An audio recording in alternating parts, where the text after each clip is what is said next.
নবীর শিক্ষা করিও না ভিক্ষা, পরিশ্রমে গড় জীবন। দু চোখে আলো নেই, তবুও জীবনের অন্ধকারকে হার মানিয়ে পরিশ্রম করে চলেছেন জুলহাস।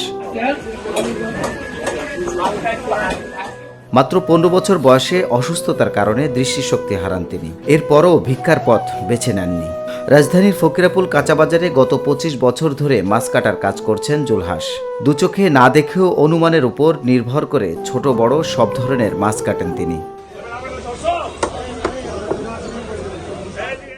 শুধু মাছ কাটাই নয়, টাকার নোটও স্পর্শ ও অনুমানের মাধ্যমে চিনতে পারেন।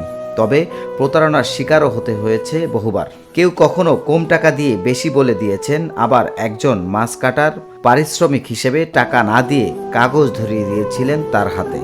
হ্যাঁ দিছে, কাগজ ধরাই দিছে টাকার মধ্যে, হ্যাঁ দিয়ে চলিয়ে গেছে। গেলে হার কপাল খাইছে আমার। একসময় মোটামুটি ভালো আয় হলেও বর্তমানে সারাদিন মাছ কেটে জুলহাসের আয় 2 থেকে 300 টাকা। এই সামান্য আয় দিয়েই চলে তার 3 বেলার খাবার। থাকার জন্য আলাদা কোনো ঘরও নেই। সারাদিন যে বাজারে মাছ কাটেন, রাতেও সেখানেই ঘুমান তিনি। আমার বাড়ি নাই, ঘর নাই। চাওয়ার পাড়া যদি একটু ঘর ঠর করিয়ে দিত, প্রধানমন্ত্রী তারেক সাহেব দেখতো, তাহলে একটু চলতে পারতাম ভালোভাবে। জুলহাসের কাজের প্রতি আস্থা রয়েছেন বাজারের অন্য ব্যবসায়ীদেরও। তারা জানান, অন্ধ হলেও মাছ কাটায় তার দক্ষতা রয়েছে। শৈশব থেকেই এই বাজারে বেড়ে ওঠা জুলহাসের জীবনের 25 বছর কেটেছে মাছ কাটতে কাটতেই। চোখের আলো হারালেও হারাননি বাঁচার ইচ্ছা।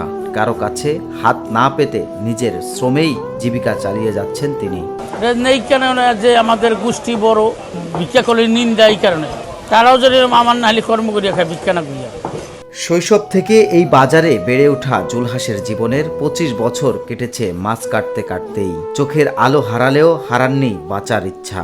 কারো কাছে হাত না পেতে নিজের শ্রমেই জীবিকা চালিয়ে যাচ্ছেন তিনি। তার একটাই প্রত্যাশা, একটু নিরাপদ আশ্রয়, যাতে সারাদিন পরিশ্রমের পর অন্তত রাতে নিশ্চিন্তে ঘুমাতে পারেন।